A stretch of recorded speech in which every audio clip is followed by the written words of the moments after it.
Breaking news released late Tuesday night that everybody's favorite cowboy Aaron Plessinger's free practice crash in Foxborough will sideline him for over a month. Let's take a look at the team's statements and catch up with Seth Hammaker and Landon Gibson after their scary crashes, as well as updates on Shane McElrath and Kyle Chisholm as part of this RotoMoto injury report brought to you by O'Neill.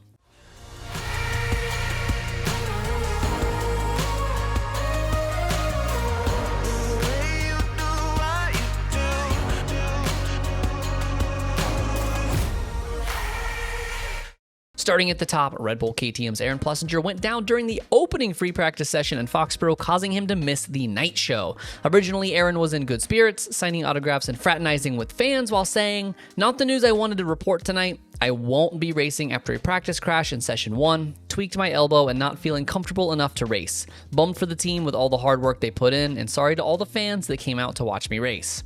The team had further evaluation of the Seven's elbow earlier this week that revealed a fracture to his elbow, specifically a fracture of the proximal ulna bone, which typically requires a recovery time of 4 to 6 weeks. About the injury, Aaron said, "Free practice on Saturday, jumping to the right on the Supercross triple, landed on a hay bale, ended up flying into the berm with my arm extended out. It hyperextended to the point where it wanted to dislocate, but fortunately it did not, stayed in place. It just chipped my ulna bone. A little sore, a little swollen, but nothing's torn. Don't need surgery, just no cast, no nothing. So just got to work on range of motion stuff and try and get back on the bike as fast as possible so I can get ready for outdoors. It sucks, but in this case, it is best case scenario to where I don't have to have surgery. I don't have to be hung up in a cast or nothing. So yeah, I'm looking forward to outdoors. I'm excited. We got some good stuff coming for the outdoor season, so I'm excited. I will be in Nashville this weekend, so if you are there, come by the truck, swing by. I'll be signing autographs, I'll be hanging out, and yeah, looking forward to a good weekend. Red Bull KTM factory team manager Ian Harrison added, "Aaron started the season out so well with a race win and multiple podiums, and we are just really bummed for him. He's such a great attribute to our team, and we have loved watching his growth over the past few seasons, ultimately culminating in his best 450 SX season yet. But we all know that accidents happen, and this is just a part of racing. The vibe in our semi is never the same without the cowboy around, but the team will rally together and finish out the Supercross season strong, knowing we'll have Aaron back, lifting everyone's spirits come time for Pro Motocross." The 4 to 6 week recovery time will mean that Aaron could be cutting it razor thin with the start of the outdoor campaign. The Pro Motocross season opener at Fox Raceway is May 25th, meaning the first gate drop of outdoors is precisely 6 weeks to the day of his injury. In the 250 class, another rough one for Seth Hammaker as his up and down season continues in Foxborough. The number 43 got a great start, riding just behind Hayden Deegan and Tom Vial and battling early with his teammate Cameron McAdoo before going down hard in the whoop section early in the main event.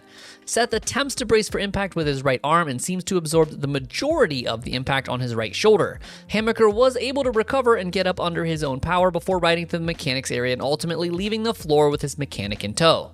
About his night, Seth said, "I started off the weekend strong in qualifying and the heat race and felt really good about the night despite a few falls and mud bogging moment earlier in the day. I had great starts and felt good until I got sideways in the whoops and went down straight on my shoulder. I didn't dislocate it, but it felt really sore and weak, so we decided to end the race early to prevent anything worse from happening.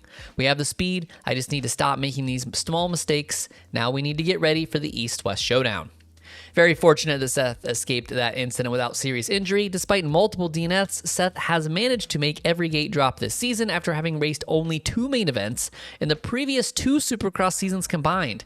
The only other showdown Seth competed at was the finale in 2021, where he took home 5th behind Jett, Nichols, Hunter, and McAdoo.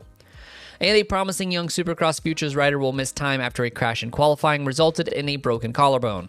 Rockstar Husqvarna amateur Landon Gibson made his Futures debut at Daytona at just 14 years old. The now 15-year-old Gibson finished second at St. Louis, which qualifies him for the SX Futures finale in Salt Lake City. Luckily, that race is just over a month from injury, and it is possible we could see Landon line up if he gets that collarbone plated and feels comfortable on the bike. Shane McElrath was having his best ride of the season, holding on to 6th place for the first third of the race before slipping back slightly, but then quickly disappearing to the depths of leaderboard as the final laps went down. Shane updated the reason for his plummet down the leaderboard, saying, "Was so happy with my riding all night. Unfortunately, 2 or 3 laps to go, I got together with another rider, causing my arm to go completely numb and wasn't able to finish the race. Too many positive takeaways to be bummed. Beat up and bruised, but ready for Nash." His Twisted Tea Suzuki teammate Kyle Chisholm also had a rough Saturday dealing with an ankle injury. Kyle said, "First lap to the heat race, I overjumped a jump and hyperextended my ankle. Taped it up for the main, but it was pretty painful. I did what I could. Bummer, but it's racing. Gonna get it better this week and try again in Nashville." He's been posting regular updates of his ankle on both Twitter and Instagram daily, so be sure to drop the Chiz a follow and keep up on his injury. Thank you as always for watching RotoMoto. My name is Donnie. Keep it pinned to the weekend.